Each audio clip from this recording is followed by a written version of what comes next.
철저한 진상규명을 요구했던 사건이었다. 그러나 갑자기 해병대 수사단의 조사 결과 발표가 취소되었고 경찰로 이첩한 사건 기록은 권한없는 국방부 검찰단에 의해 무단으로 회수되었다. 수사단장 박정훈 대령은 항명죄 혐의로 국방부 검찰단에 입건, 기소되었다. 이 과정에서 박 대령은 혐의자에서 임성근 사단장을 뺄 목적의 수사 외압을 받았다고 폭로했다. 결국 해병대 수사단으로부터 사건을 가져온 국방부 조사본부는 해병대 수사단이 적시한 8명의 업무상 과실치사 혐의자에서 임성근 사단장 등 6명을 제외한 2명만 피의자로 정리해 재이첩했다. 이 과정에서 대통령실이 직접 개입했다는 정황이 한두 가지가 아니다.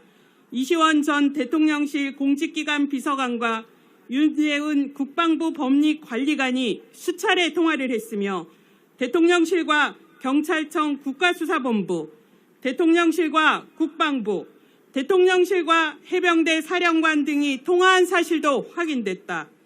그 시점에 왜 대통령실과 수사 관련 부처 관계자들이 통화했는지, 무슨 내용이었는지를 밝혀져야 한다. 또한 대통령실이 유재은 법무관리관에게 개정군사법원법에 관한 보고서를 요청했고 해병대 수사단에게 언론 브리핑 자료를 요청해 받은 것도 드러났다.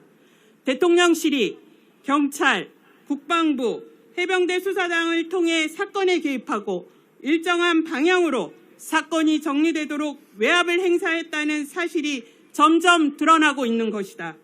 이것이 바로 최상병 특검법이 국민적 지지를 얻고 국회에서 의결된 이유이다. 윤석열 대통령은 얼마 전 기자회견에서 경찰과 공수처가 진행 중인 수사가 끝난 후 납득하기 어렵다며 특검을 요구하겠다고 한다.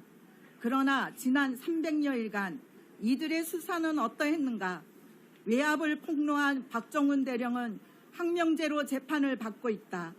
반면 지지부진한 수사를 해온 경찰, 경북경찰청은 대통령 기자회견 직후 갑작스레 임성근 사단장을 소환 조사했다. 보여주기식 수사라 의심받기에 충분하다. 공수처는 수사 외압 의혹을 나름의 속도로 수사해왔고 일부 성과도 있었다. 그러나 결국 가장 중요한 기소 여부에 대한 판단은 검찰이 해야 한다.